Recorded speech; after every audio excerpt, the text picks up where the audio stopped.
www.radioregional.com.ar.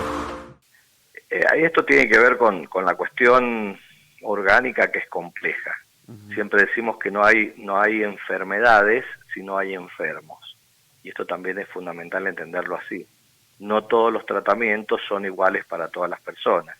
Y por ahí pensamos que es sano, o nos creemos que estamos sanos, que muchas veces nos pasa cuando vienen al hospital o al consultorio los pacientes, y uno le dice: ¿usted es hipertenso? No tengo presión. ¿Tiene diabetes? No. Y uno dice: ¿cuándo se tomó la presión?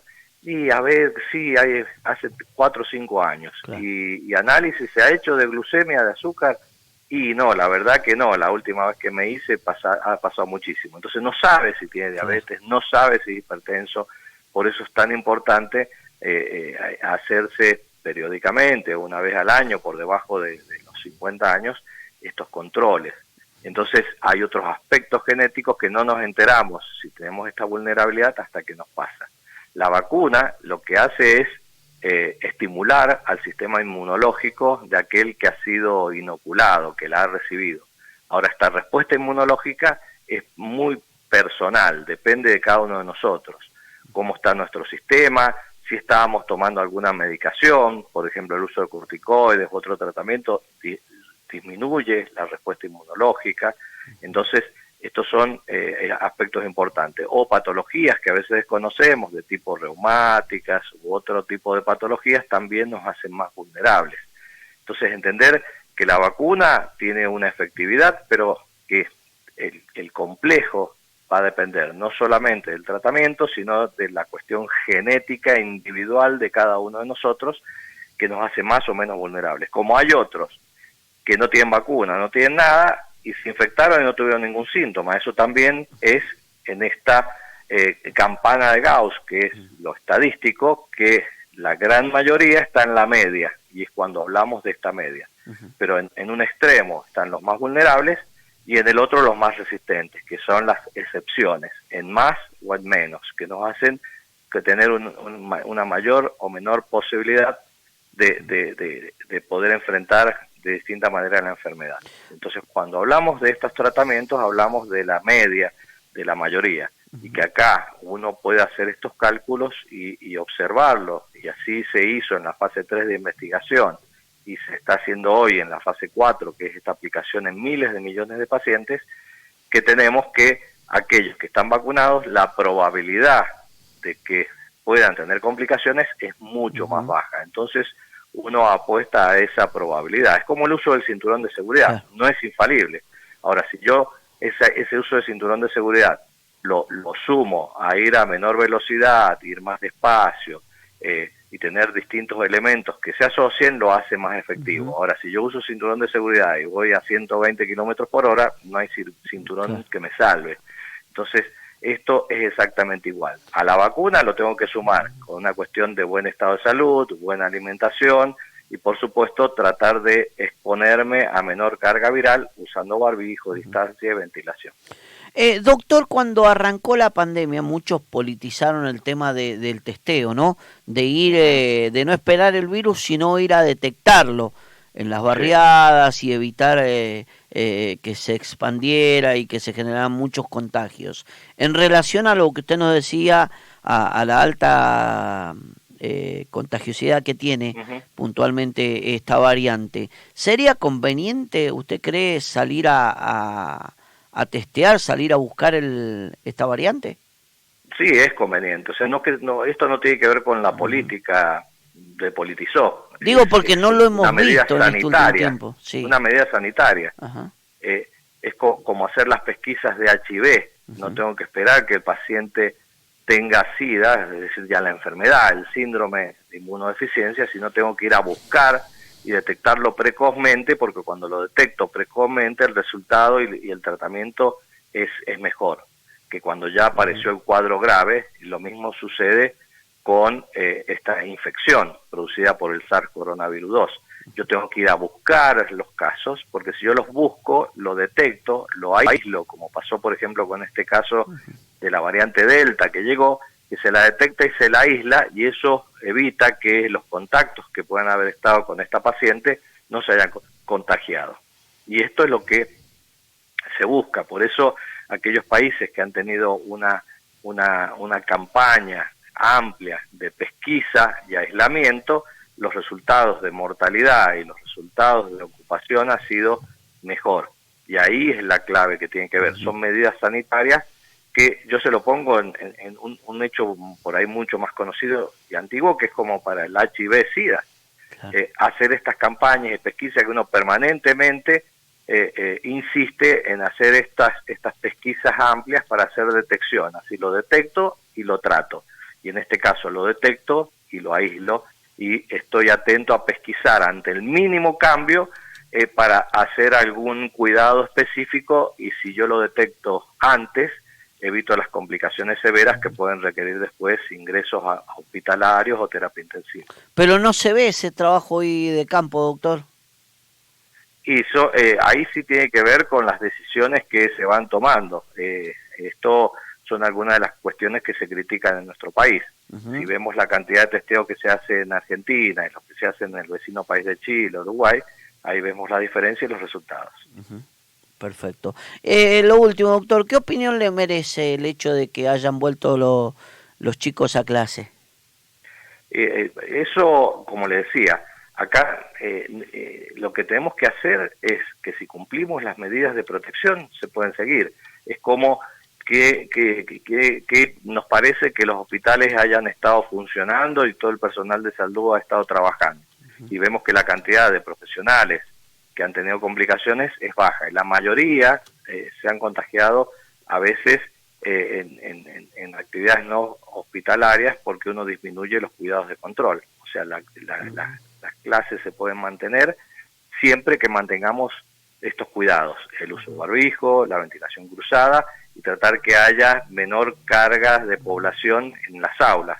A lo mejor no llegar a completar todas las aulas, sino que ir haciendo esta forma alternante y que va a permitir que se pueda mantener las clases como se ha empezado en la universidad, que se hacen actividades prácticas, pero los teóricos se siguen manteniendo online. O sea, tenemos esta forma mixta. Es como la burbuja de los chicos.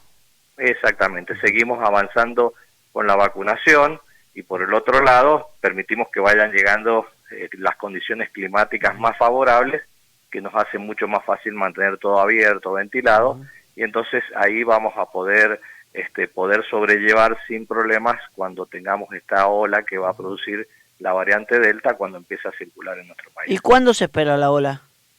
Y esto depende de las medidas sanitarias. Si estas medidas son efectivas, se va a ir retrasando. ¿La idea cuál es?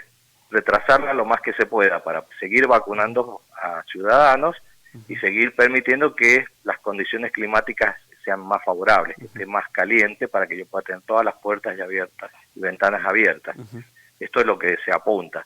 Pero generalmente lo que hemos visto en otros países, cuando empieza a haber circulación comunitaria, este pico se produce en el lapso de unos 30 días a 40, 60 días. Entonces hoy hay que frenarlo. Es incipiente, hay algunos casos, como le decía en Córdoba, Buenos Aires, que se perdió este vínculo, que no saben de dónde se contagiaron. Entonces ahí hay que estar atento y sobre todo a todos los casos que se van testeando, aumentar este diagnóstico genómico, es decir, para ver si estos contagios por cuál son producidas. Pero si no, la realidad nos va a indicar cuándo empieza a circular comunitariamente, porque estos casos que vienen descendiendo, vamos a ver que hace un quiebre y empezamos a tener casos como pasó en Inglaterra, Israel, España, Estados Unidos y está pasando hoy en Brasil. ¿Y nos llevará a tener la ocupación, los porcentajes tan altos que tuvimos de camas de cuidados intensivos? Todo indica que no. En los países que ha sucedido esto, aumentan muchísimo la cantidad de casos positivos, pero lo que es ocupación de camas y de terapia intensiva se mantiene baja, igual que la curva de mortalidad, se mantiene muy baja. Eso es lo que nos confirma la efectividad de la vacuna en doble dosis. Entonces, por ese lado, tener tranquilidad y que para que esto suceda tenemos que tener mucha población. Caso contrario es lo que pasa en algunos estados de Estados Unidos, que son muy reticentes a vacunarse. Entonces ellos, junto con el aumento de casos por esta variante Delta, está empezando a aumentar la ocupación de camas.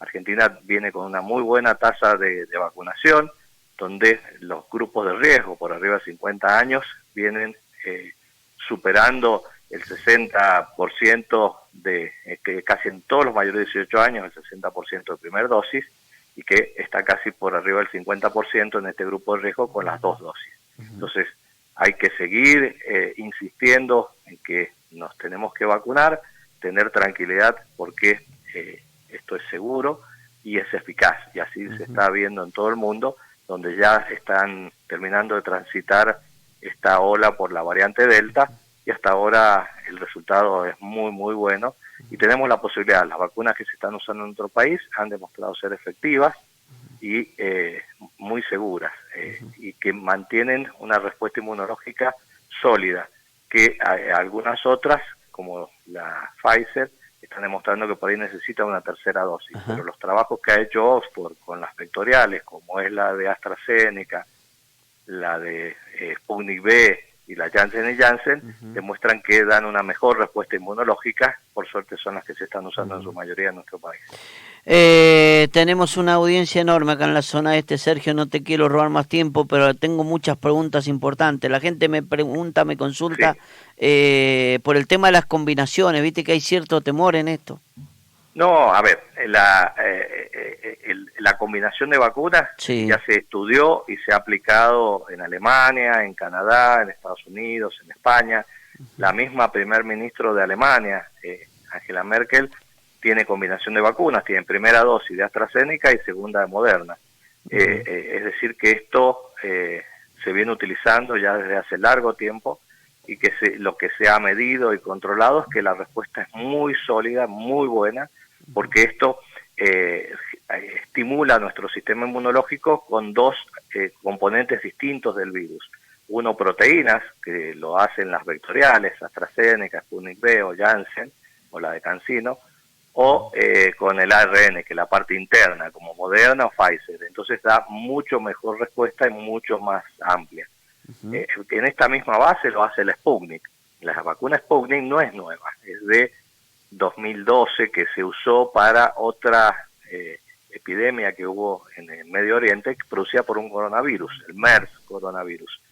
Se usó esta vacuna y ahí se vio que la combinación era mucho más efectiva. Por eso la Sputnik tiene dos componentes. La misma Sputnik son dos vacunas, es una combinación, por eso hay un componente 1 que trae en base a una adenovirus 26 y un componente 2 que es una adenovirus 5, porque vieron en ese trabajo que se hizo en el 2012 que daba mejor respuesta, y en ese mismo trabajo, que duró la fase 3 2 años, como todos los procesos de fase 3, que mantenían una muy buena respuesta. Es decir, que los trabajos que tenemos desde aquella época nos indican que hasta los 2 años seguía funcionando bien. Habría que ver después cómo va a seguir, y eso lo va a demostrar el tiempo. ¿Y a futuro qué vemos, Sergio? ¿Una o dos vacunas en el calendario anual?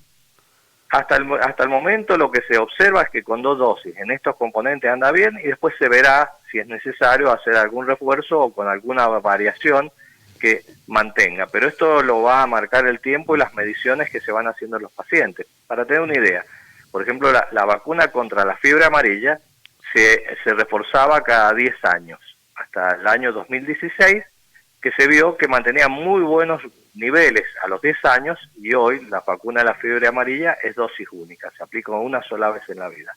Esto es lo que nos va a decir la necesidad de hacer refuerzos o no, va a ser el tiempo. Hasta el momento los valores que se mantienen son buenos, algunas han demostrado que necesitan un refuerzo porque decaen, el caso de las vacunas ARN, y algunas que tenían una menor respuesta inmunológica, como la Sinovac, que son las vacunas de origen chino también, pero distintas a las que se aplica acá, que daban menor respuesta, como la que utilizó Chile o Uruguay. Por eso ellos están planteando en los pacientes que tienen menos respuesta inmunológica, es decir, los adultos o con inmunodeficiencias, hacer una tercera dosis. Pero con AstraZeneca, Sputnik y Sinopharm hasta el momento no hay elementos que demuestren que sea necesaria una tercera dosis, y que la combinación de Moderna y Sputnik también da muy buena respuesta, que esto es lo que se va atendiendo a hacer en todo el mundo. Perfecto.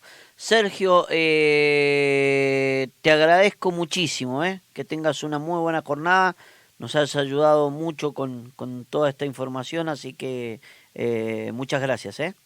Al contrario, es un gusto e informar desde los científicos, que eso es importante, tratar de no caer a veces en, como bien decías, que se ha tendido lamentablemente a politizar este aspecto que es sanitario, y que uno trata de brindar y volcar los conocimientos científicos que nos lleva desde el área académica y que nos moviliza a brindar, primero, la tranquilidad a través de la información que está avalada y demostrada con múltiples trabajos a nivel mundial.